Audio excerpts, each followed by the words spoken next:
अस्सलामुअलैकुम। आज हम एक नए टॉपिक के साथ आपके सामने हाज़िर हुए हैं। हमारी एक वीडियो सीरीज़ जो है वो चल रही थी global building code and safety trend के हवाले से। तो उसकी सीरीज़ के अंदर सेकंड टॉपिक जो है उसके हवाले से जो हमने नया इस टॉपिक के अंदर हम डिस्कस करेंगे कि टॉप 5 बिल्डिंग स्टैंडर्ड्स हैं वो क्या चीज़ हैं, इनके अंदर कौन कौन से जो है कंट्रीज़ इन्वॉल्व हैं और इनका पर्पज़ क्या है। लाइक IBC क्या चीज़ है, NFPA क्या चीज़ है, ISO क्या चीज़ है, ग्रीन बिल्डिंग सर्टिफिकेशंस क्या चीज़ें हैं, यूरो कोड्स क्या चीज़ें हैं।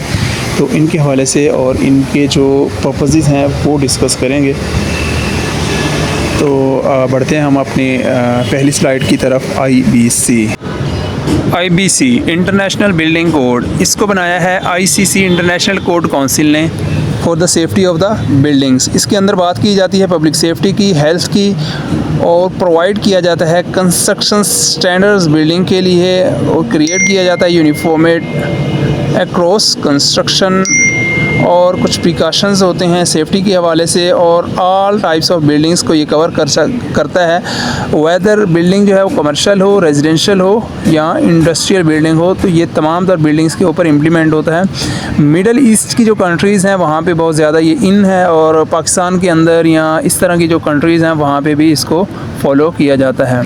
IBC पर्पसेस की बात की जाए तो ensure public safety and health, यानी कि इसके अंदर जो है इंसानी ज़िंदगियाँ जो काम कर रही होती हैं, रिसोर्सेज जो काम कर रहे होते हैं ऑन प्रोजेक्ट, उनकी सेफ्टी को जो है वो इंश्योर करना होता है कि उनको हर तरह की प्रोडक्शन जो है वो प्रोवाइड की जाए।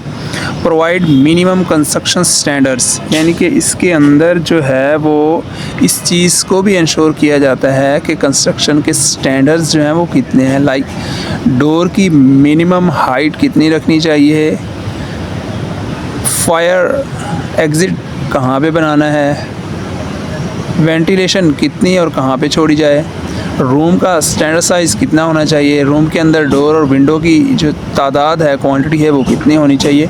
इन तमाम तर मामलात को जो है ये डिस्कस करता है। क्रिएट यूनिफॉर्मिटी अक्रॉस कंस्ट्रक्शन, यानी कि उसके अंदर क्या क्या चीज़ किस किस स्पेसिफिकेशन के साथ एडजस्ट करनी है, रखनी है, इन तमाम तर मामलात को ये बिल्डिंग कोड जो है IBC डिस्कस करते हैं।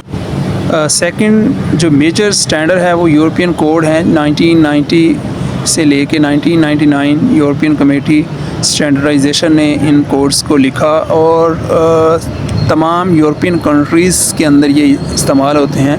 इसके अंदर बिल्डिंग्स को अर्थक्वेक से किस तरह से, स्नोफॉल या ये ग्लेशियर्स, ये पहाड़ी इलाकों में जहाँ पे बिल्डिंग्स बनाई जाती हैं, वहाँ पे जो पहाड़ी इलाकों के अंदर बिल्डिंग्स होती हैं उनको किस तरह सेफ़ किया जा सकता है।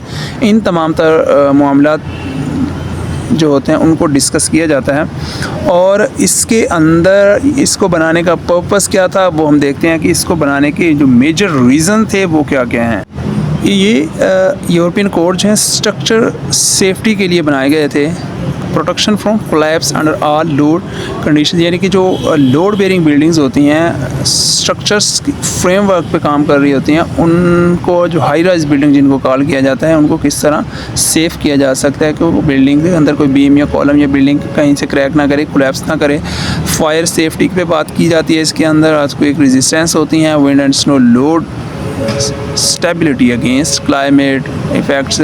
यूरो कोड 1 बुक के अंदर लिखा हुआ है। मटेरियल स्पेसिफिक सेफ्टी किस तरह प्रोवाइड की जाती है, concrete, steel, timber, masonry, soil codes, ये क्या क्या चीज़ें होती हैं, कितनी कितनी किस किस क्वांटिटी में किस किस बिल्डिंग पे कितने लोड बेयरिंग बिल्डिंग पे यूज़ की जाती हैं, ये तमाम तौर इसके अंदर डिस्कस किया जाता है। Occupational life safety, safe exits कहाँ पे बनाने चाहिए, स्टेज का साइज़ क्या होना चाहिए, उसकी जो ड्यूरेबिलिटी है उस पर बात की जाती है।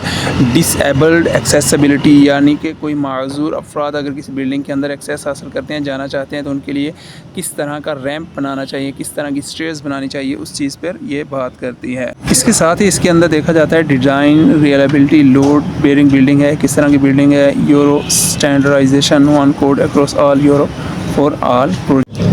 NFPA थर्ड जो स्टैंडर्ड है वो बात करता है इंटरनेशनल फायर प्रोटेक्शन।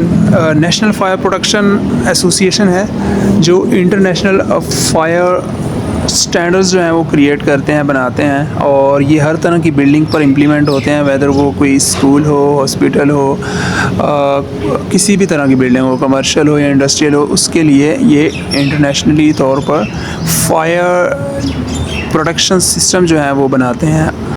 NFPA के पर्पसेस देखें तो फायर एक्सकवेशन होती है, ensure clear exit pass in all buildings है, फायर प्रोटेक्शन है, फायर अलार्म्स है, स्मोक कंट्रोल सिस्टम्स जो इंस्टॉल करने होते हैं ओवरऑल ऑल बिल्डिंग्स के अंदर। ऑक्यूपेशनल सेफ्टी है, इसके अंदर आ जाता है जी रिड्यूस इंजरीज या डेथ रिस्क ड्यूरिंग फायर और पैनिक सिचुएशन।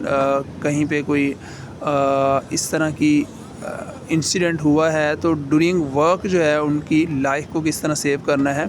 वो एक तो आगे वाले बंदे की लाइफ बचा रहे होते हैं, उनकी अपनी लाइफ भी रिस्क पर होती है कि उनको ख़ुद को किस तरह सेव करना है।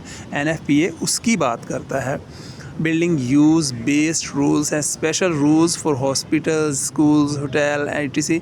और एग्ज़िट रिक्वायरमेंट्स कितनी होती हैं, minimum number, width and location of exit, कहाँ कहाँ पे एग्ज़िट एमरजेंसी जो है एग्ज़िट रखना है, उसके नंबर्स कितने होने चाहिए, एक बिल्डिंग के अंदर 2 जगह पे रखनी है, 3 जगह पे रखनी है या 4 जगह पे रखनी है, उस चीज़ को ये इंश्योर करता है। एमरजेंसी लाइटिंग कहाँ कहाँ पे एमरजेंसी लाइट्स जो है वो प्रोवाइड करनी है, डोर की सेफ्टी जो है वो किस तरह प्रोवाइड करनी है, कहाँ कहाँ पे प्रोवाइड करनी है, इन सारी चीज़ों की जो है NFPA बात करता है।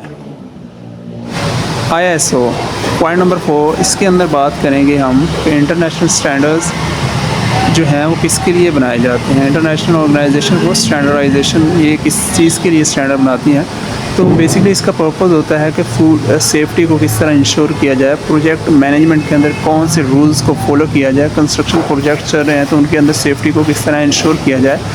तो इस तरह के जो हर जगह पर प्रोजेक्ट चल रहे होते हैं डिफरेंट पर्पसेस के लिए, मैनेजमेंट आल्सो कि उसको किस तरह मैनेज किया जाए, रूल्स एंड स्टैंडर्ड जो है वो उसको क्रिएट करती है ताकि कोई भी प्रोजेक्ट हो किसी भी किस्म का तो उसको किस तरह इंश्योर करके उसको कंप्लीट किया जाए कि वो सेफ़ एंड सिक्योर हो अपने लिहाज से। तो इसके जो बेसिक पर्पसेस हैं वो हम देखते हैं। Purpose of ISO workers safety first, यानी कि जो लोग काम कर रहे होते हैं तो उनकी जो इंजरीज़ हैं, इलनेस है, एक्सीडेंट्स हैं, उनको कम से कम करना है।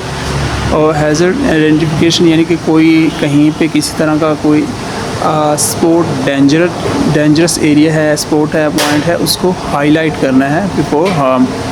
Risk management control risk through safety procedures and planning, safety policy and training, create safety culture through clear rules and awareness, emergency preparedness plans for fire है, chemical leak हो जाता है, कहीं पे कोई इस तरह की जो मसाइल पैदा होने का खतरा है तो उसको सबसे पहले जो डिस्कस कर लिया जाता है, उसके लिए प्लान्स में बना लिए जाते हैं। हमारा आज का last point standard number 5, green building certification LEED V5। इसके अंदर जो है इस चीज़ को इंश्योर किया जाता है कि बिल्डिंग जो है वो इको फ्रेंडली है, सही है, इको फ्रेंडली है, हेल्थी है, और इसके अलावा जो है वो एनर्जी सेविंग है। यानी कि सर्टिफिकेशन का इसका मकसद ये होगा कि ISO के जो इंटरनेशनल स्टैंडर्ड्स हैं बिल्डिंग कोड के हवाले से उनको फॉलो करके इसको बनाया गया है या नहीं, यानी कि इंटरनेशनल स्टैंडर्ड्स को ये बिल्डिंग मीट करती है या नहीं करती, उसके अगेंस्ट सर्टिफिकेट या कोई रिसिप्ट जो जारी की जाती है वो सर्टिफिकेट कहलाता है कि ये इको फ्रेंडली है, माहौल दोस्त बिल्डिंग जो है वो बनाई गई है जो हर हवाले से सूटेबल है लोगों के लिए। इसके जो बेसिक पर्पसेस हैं वो हम देखते हैं कि ग्रीन बिल्डिंग सर्टिफिकेशन के जो पर्पसेस हैं बनाने के वो क्या क्या। इसका बेसिक और फर्स्ट पर्पस जो है वो इन्वायरमेंटल प्रोटेक्शन है, reduce pollution, energy use and carbon emission.